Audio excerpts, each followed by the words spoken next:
Welcome back, everybody. Welcome back to AI Data Mastery, where we explore how AI and data are absolutely reshaping B2B businesses. Quick thanks to our two sponsors, Data Accelerator and Evolve with AI. We appreciate you helping us keep the lights on and being able to interview wonderful people like the gentleman I have in front of you. I'm your host, Jason Reno, and today I'm joined by Trey Robinson with Story Amplify. And just from our pre-conversation, I'm excited to jump into this one because it hits on all the right notes. I mean, marketing, B2B, long history in finance and marketing, as well as, like all of us, exploring AI and data and all the cool stuff that it's able to do for us on our businesses as well as our clients. So without further ado, welcome to the show, Trey. Thanks for being here. Thanks for having me, Jason. Of course. So why don't we jump right in here? Tell us a little bit about yourself, kind of give us the quick, bring us up from your history in the financial space to starting the agency up until today, and we'll take it from there. Yeah, absolutely. So I'm a 25-year financial services marketing guy. Just fell into it by accident. I don't think anybody stands in college and goes, I want to work in financial services, right? Like you kind of just figure it out as you go, unless you're a finance major, right? But kind of fell into it and fell in love with it and have been in financial services since the late 90s. Started in the day trading rooms, which is a wild ride, but ultimately ended up in more general finance through Charles Schwab and then USAA. So got into some banking and credit card and insurance and other things besides just pure wealth management. In 2018, we started Story Amplify. There's 15 of us. We're Austin-based U.S. financial services company. And I think 99% of our clients are in the financial services space. We've got that 1%. We give away some services to some charities, which is always fun to do. But everybody else, we make speak, geeky finance stuff, and they appreciate the fact that we understand what they're talking about. Gotcha. And you had mentioned that you work in the finance space, everybody from like your individual financial planner all the way up to, Fortune 500 finance type of companies, correct? Yeah, absolutely, Jason. We've got three practices. We've got a Fortune 500 practice, which we act more like a consultant. We come in alongside usually marketing folks and that are facing business and growth challenges. And we bring our background and say, hey, this is how we would solve these problems. And from there, we create pilots and we test. And if the pilots are successful, then we figure out how to scale them across an enterprise. Our middle practice is a lot of fintechs. And so new brands, weird problems, unique solutions. And so we've got everything from 1031 and Delaware statutory trust providers to equity comp providers to direct indexing to we have a new family office client. So that's all over the board, but we speak financial services, so that works. And then our last practice is the local financial advisor, which is one of my favorites because they're dealing with people's money and, they're neighbors. And we live in a little bit of a small town outside of Austin. And, so I love to see the names in the baseball outfield, right, for the local guys. And so we've got a practice. Last year, we helped about 275 financial advisors redo their digital presence, and then a few dozen of them stay around, and we actually run their marketing for them ongoing. So it's, like I said, it's one of my favorite practices, and it's great to be able to help the little guy, if you will. Yeah, exactly. The local guy, show them how to compete and, throw punches with the big guys, so to speak, right? Yeah, absolutely. And in today's world, and I know we're going to talk a little bit about AI, it's getting easier and easier. Yeah, exactly. So, I mean, with that comment, let's kind of progress right into that. It's the initial question is, what is your overall sense of AI in the workspace, within your workspace, within the financial space? Is it something everybody's like running to and embracing? Are they scared of it, or is it somewhere in between? I think it's somewhere in between, and partly because we're in a regulated industry. And so some of the work that we're doing, it all has to be reviewed by, licensed professionals and be signed off on. And so sometimes that regulatory, if you will, moat causes things to go a little bit slower. And so we're still trying to figure out, how do you use some AI? How do you interact with some humans? How do you go back to AI? And so there's a lot of weaving in and out people and AI. And so I think that's why we're in a little bit of a mixed bag, is the regulatory environment that financial services sits in.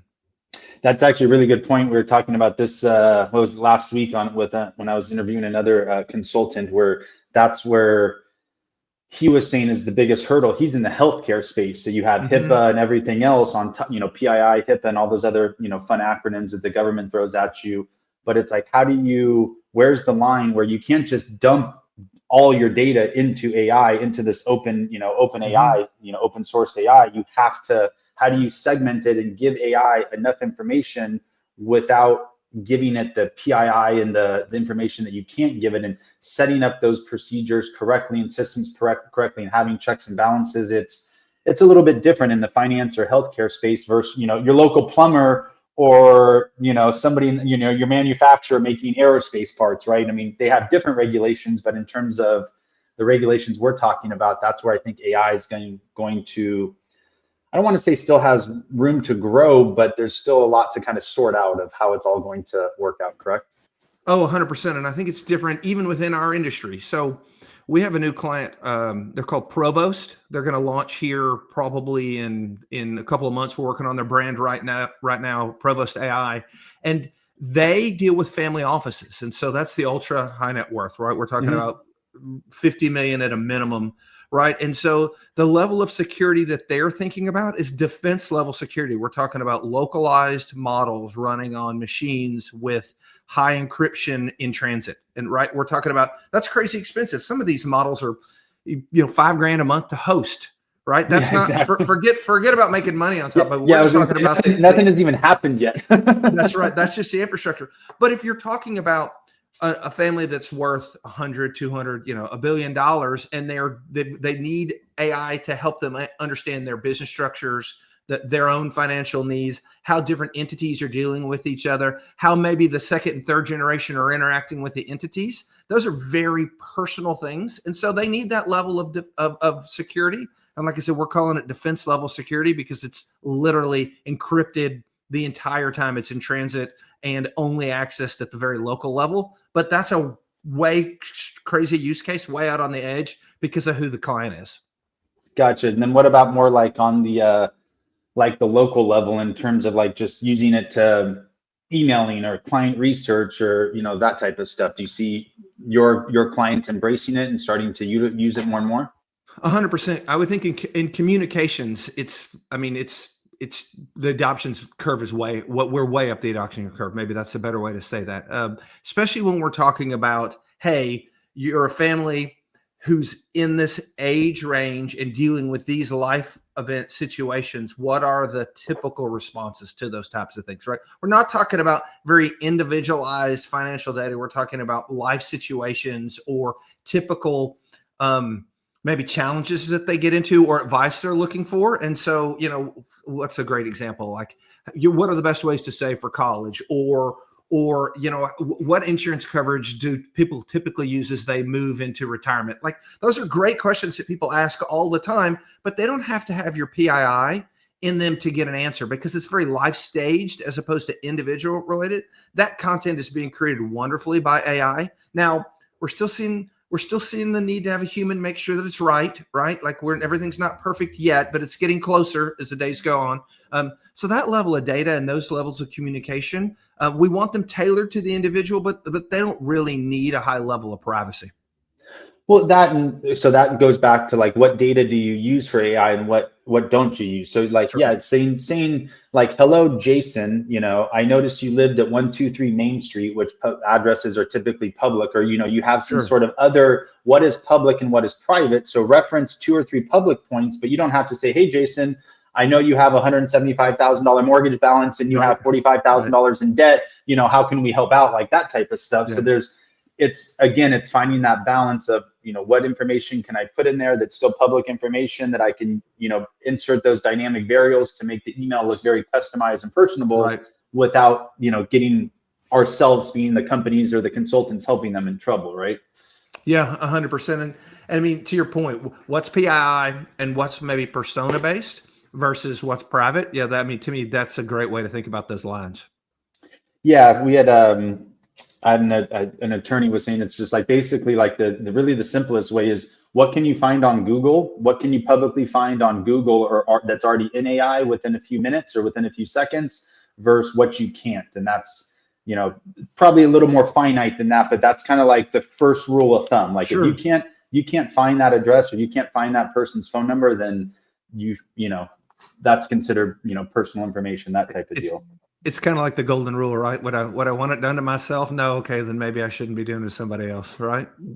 So if with the adoption of AI, if everybody, let's just say, follow that golden rule, then people probably wouldn't be so scared. But the problem is, you and I don't have that, the same moral compass as everybody else in the No, world. no, that's very individualized, right? And what's the other saying? The love of money is the root of all evil, right? So, right, like greed gets in the way really fast. Yeah, for sure. Very, very fast. Morals and values and everything go right out the door. So wonderful. So let's digress a little bit or not, I shouldn't say digress, but let's move a little bit into what are you doing at Story Amplify to find more businesses? What are you doing from that B2B marketing standpoint? Obviously, you're helping your clients from that B2C standpoint find more clients and consumers.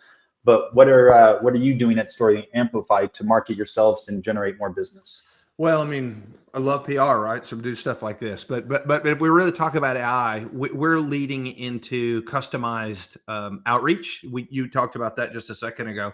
I think email is a wonderful place for some customization, and even in the cold email space, which wouldn't say I'm a huge fan of, but still customizing that outreach to the individual, and then immediately adding value to them. I mean, those are some things that we do on a regular basis because they're very effective.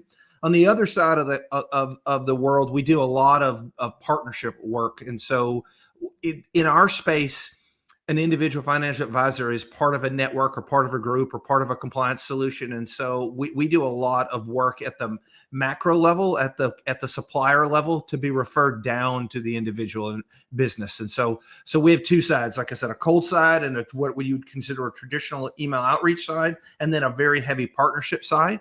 And when I look at our leads on a daily, weekly basis, it's funny, they stack up almost 50-50 from two completely different sides of the house. But for me, what ends up being a very balanced B2B business solution or outreach solution. I love that. So obviously the email outreach, but what you're seeing is, hey, I go partner with other people that have connections, already have that connection, already have access. So like a professional board or something along those lines that have hundreds of financial advisors joining that board. So now you have immediate access, that spider web effect, correct? 100%. And in our world, the individual financial advisor, Jason and Trey's wealth manager on the corner of a small town, their back end is handled by usually a Fortune 500 company. They've got compliance rules. They've got, trade routing. They've got pieces of software. Those are really good partners for us because a lot of times they don't have defined marketing solutions, or they don't have professionals that specialize in financial advisors. And so we can come alongside and add value very quickly. And then we look like a value add because the big firm benefits when the small firm grows, and we help the small firm grow. So it's a win-win for everybody. Gotcha. Very interesting. So that makes especially because on that individual side, because I mean, as I told you, I used to be in the mortgage business years and years ago. The company, that Fortune 500 company, is providing them with, say, a CRM and maybe some data, but then where you come in, it's like, okay, well, what's your story? What's your unique value proposition? Right. Like, how are you going to stand out in the sea of 47 other financial advisors in your small town? What makes you unique? And that's what you help with, where 100%. Yeah. Matter of fact, last year, like I said, we touched 275 financial advisors. The ones we touched, and one of the programs we run is board reported at one of the Fortune 500 companies. And so I get to see the data, and they look at the back end in terms of growth of assets, growth of revenue of the advisors we touch. So I have a really nice seat to be able to look at the clients that we've touched against their real data. So last year we looked at a group of their advisors, and the ones that we helped them get their story right, turned on their marketing, made them unique, kind of really partnered with them, they grew 38% faster than their same sized peer. And so that's really because they had a better story. They understood what made them unique. We were the grease in the referral machine. And so, yeah, it's a win-win for everybody. Very interesting. That's awesome. And then obviously in terms of the attracting more clients, that case study or knowing those numbers, I have to venture to guess, are absolutely huge and insane and almost invaluable, right? Because that case study is probably your best marketing asset that you have. And that's where I know I talk to B2B businesses, and it's like, well, how many case studies do you have? Do you have any video testimonials? Because guess what? Like, of course, Trey, you should think your business is great. That's why you founded it. That's why you're there. But give me 3 or 4 people. Heck, give me one person that talks and raves about you and the work you've done, or give me some stats like you just mentioned where, not working with us here, working with us here. And it's those case studies and that credibility, I think, that really goes a long ways in that B2B outreach and space. 100%. When I'm talking to our fintech clients who might spend a little bit more money in time in PR, I call it third party validation, right? Mm-hmm. Like, who are other people that are saying good things about you, right? Like reviews, what you said is a really good thing, right? But also, are we getting press? Are we getting, reporters, right? Are we getting analysts? Like, where are we getting some positive comments that aren't just coming from us? Because we know they're a lot more believable when they're coming from somebody else. Absolutely. Yes. Everybody wants to, wants that referral, wants that, that's where in one of our businesses, we help address that total addressable market, right? Because most B2B businesses operate in the small little, like 3 to 5% of their total addressable market. But yeah, I think case studies is huge. Are you utilizing AI or data in your marketing, your email marketing? Are you just emailing to opt-ins? Are you pulling in data and doing cold email with like an AI SDR agent? Yeah, 100%. We on the cold email side, we start with a list and then we augment it with LinkedIn, and we do some interesting things on the LinkedIn side where we're not just looking for specific data points, we're looking for activity, right? We sell a growth business, right? When we come in, our promise is growth, and so what I'm looking for with AI agents that are looking at LinkedIn are people that are active, because we believe that's a clue that they're trying to grow, because they're trying to work their networks, right? And so we use that as a kind of an early indication, and then from there we customize every one of the emails with AI based on the data we have and then the interactions that we're seeing. Always trying to figure out, can we take a list and can we get 10, 15, 20% interaction rate out of the list? Because if we do, we know we're actually resonating with the target. And then ultimately that comes back down to a human where we book an appointment. Sometimes there's a little bit of lead scoring in the middle of it, depending on volume. But yeah, we've got AI all the way along the way. A lot of it is, like I said, like in your business, data, and then ours is in the customization of the message. Gotcha. Yeah. So that way it's that personal message, not just, hey, are you interested in this? But it's, hey, Trey, and then referencing those dynamic points through there. Saw you're active on LinkedIn, saw your last post. Love that. We kind of lean into that space as well. And just for the audience that's listening, you can go to somebody's LinkedIn profile and it will show you their last activity. So that way you can see when's the last time they post, when's the last time they've liked a comment, when's the last time they've even been on LinkedIn. So somebody that, to what Trey's saying, is somebody that hasn't been on LinkedIn in the last, I don't know what your threshold is, probably 2 weeks, 30 days, give or take. Yes, like if somebody hasn't been there for I was going to say, if somebody hasn't been on there at all for the last 30 days, hasn't liked or viewed a video or anything, then realistically, they're not there on a regular basis. And granted, LinkedIn's a little bit tricky because people don't visit LinkedIn on a regular basis like they might a Facebook or an Instagram or a TikTok. However, you do still, you're looking for those people, the people that are active on LinkedIn, I guess to your point, like those are, if you're active on LinkedIn, then you're hustling, you're trying to expand your network, you're trying to do some business, you're trying to make some connections, and those are the people that you want to identify. But I love how you added that additional filter. So it's like, hey, not just financial advisors, but how do we take it a layer deep and really, hone in? And because I mean, my analogy when people ask like about data, it's like, look, we can hunt with the sniper rifle and shoot one shot, or we can take the spray and pray approach. But every bullet in that spray and pray approach is costing you money. So it's like, do you want to fire a bullet or do you want to fire 10 bullets? And it's, and when you put it out in that way, it's, it sometimes makes a little more sense. And but that's now the power of AI and data combined is, targeting people, filtering it down, getting a little more data and taking it an extra layer or two deep. Yeah, 100%. And then trying to make the message as relevant as you can, right? Relevancy tends to drive response, right? And so if we can customize a message based on some data points and some other things, the response rate's going to always go up, and we're playing in a game of numbers. So anything we can do to improve that, is always just going to add to the bottom line. You touched on it a second ago, but one of that keeps kind of this recurring theme with all my B2B business leaders on the show is finding that sweet spot of using AI, incorporating AI, but then having that human pass off. Because when you're Yep. attracting a new financial advisor, I'm assuming you have to get them on the phone, you have to build a little rapport, you have to win their trust. You're not selling a tube of toothpaste or a pair of shoes where somebody's That's just right. going to click through a funnel, purchase, and move on. You need to build that relationship, trust, and credibility. And that's where I think it's huge in that sense of. So I'm digressing and kind of brain farted here for a quick No, second. no, it's okay. The idea of doing lead scoring on an individual, I think is a huge step in the funnel. If you have enough leads to actually need to lead score, right? So to your question, your point is, if we're starting a new business and we don't have a lot of leads, talk to everybody and figure out who are the good clients, what makes them unique, right? At some point, your human capital you're going to run out of human capital. You're going to run out of time, right? Which is a very valuable asset in all of our life.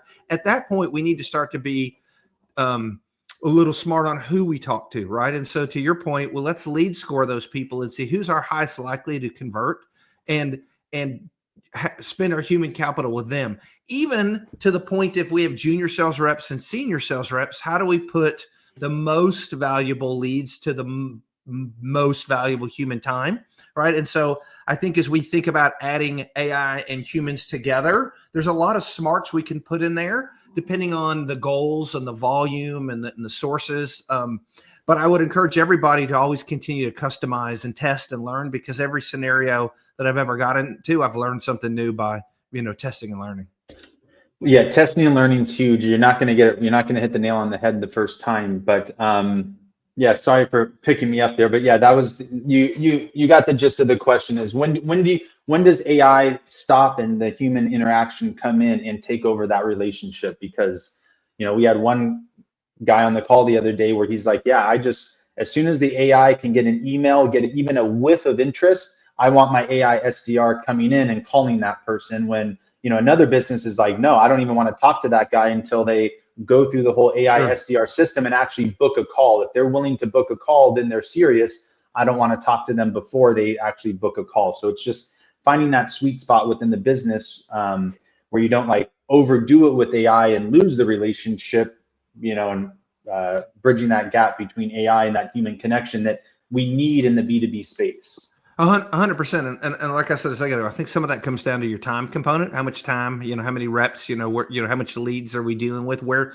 do we want that to turn that dial? Like, where do we want to set that threshold? The other thing is, what's the value of each of those conversations? If you're selling $100 widget versus $100,000 widget, time is, your time is worth a lot more, right? And so I think there's some different ways to think about where AI plays. The last thing I'll say is, man, I have a client that we've had forever, and they are a really good client, and they have 2,400 blogs that we've written over the last, I think it's 7 years now. They use those blogs to train their AI chat agent.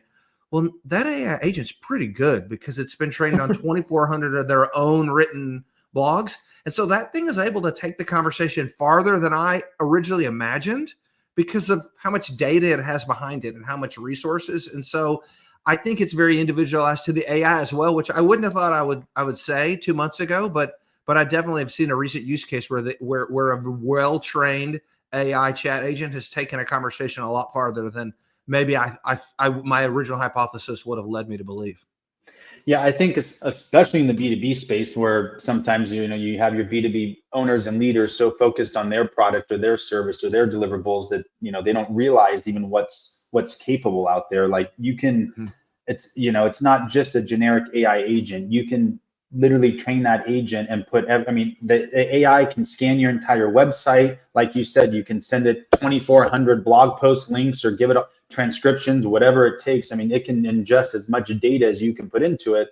And the more data you give it in the beginning, then obviously the better it is and, going to start out at. And then with the regenerative AI, it's like every conversation the AI has, it literally gets better and better. We have an AI SDR that it'll send out the emails, and every single day it analyzes the opens, the replies, and it will adjust the copy for the next day. Mm-hmm. So, every day the copy is being adjusted. One, it's obviously optimizing, but then two, it keeps you out of the spam folders because you're not constantly sending the same emails just with little dynamic variables interchanged. So now, you get a 98, 99% deliverability rate, 50, 60% open rate, which obviously as the numbers trickle down, that's, that's what you're going after. But it's so many ways to use it.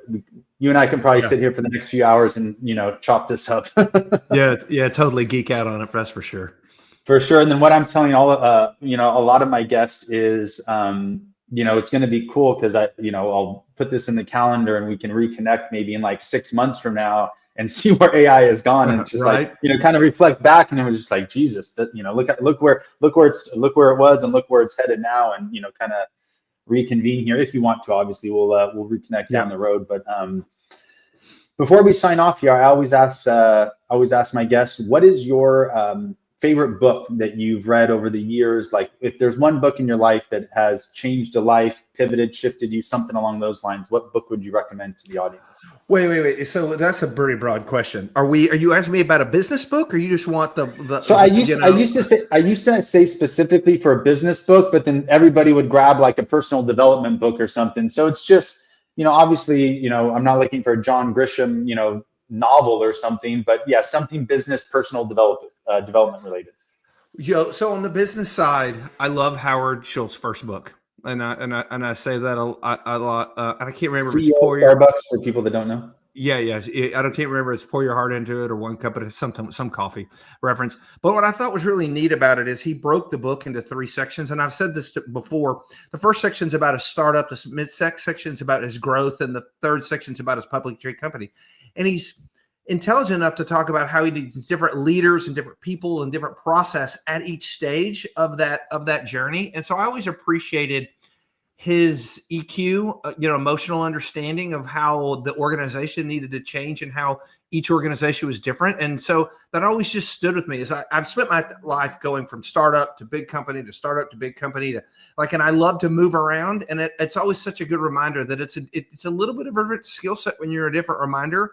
And because if we're not careful, if we're a hammer, we think everything's a nail, right? And that's not the case, right? We need some nuance. And so I love that's absolutely one of my favorite books. I mean, I'm always consuming content. I'm looking around to see if there's anything that I'm reading right now that's worth talking about. But if I have to go back to one that I recommend, that's one. The second one is a guy by the name of Marshall Goldblum, I believe his name, and it's What Got You Here Won't Get You There.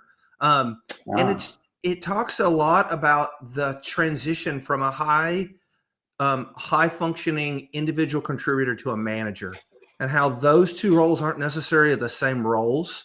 And the skills aren't the same skills. But a lot of times in corporate America, we go, man, you're a rock star individual contributor. Let's make you a manager. And then they won't give away the work. They won't delegate. They don't communicate. They just do it all themselves. And their team languages behind them. And so that's another book that I love.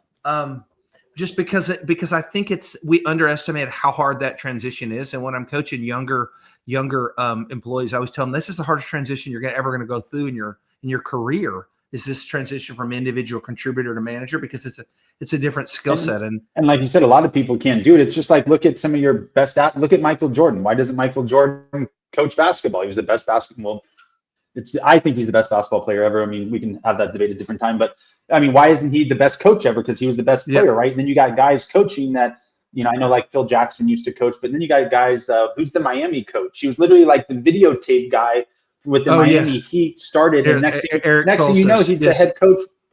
Exactly. Yeah. But I mean, completely different, but to your point, yes, it's different than being a high performer, high contributor, than managing and building and training multiple high performers and high contributors. Yeah, absolutely. So that's another one. I lucky enough to get to see him speak. I could go on. I mean, I'm a voracious reader, so I could go on and on. But those are two in the business world that I absolutely love.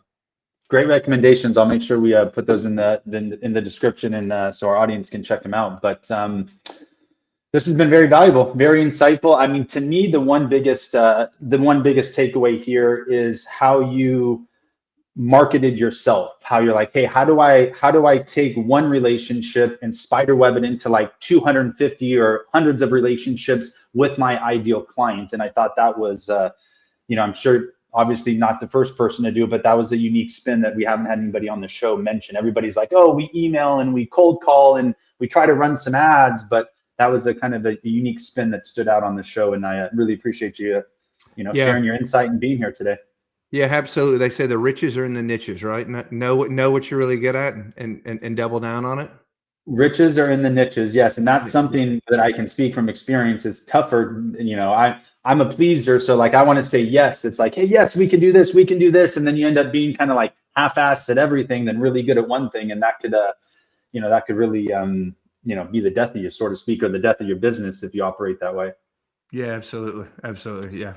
Well, thank you again, Trey. If you want to learn more about Trey and Story Amplify, it is storyamplify.com. Jump on, learn more about his team, what he could possibly do for you and your business. And thank you again for being here.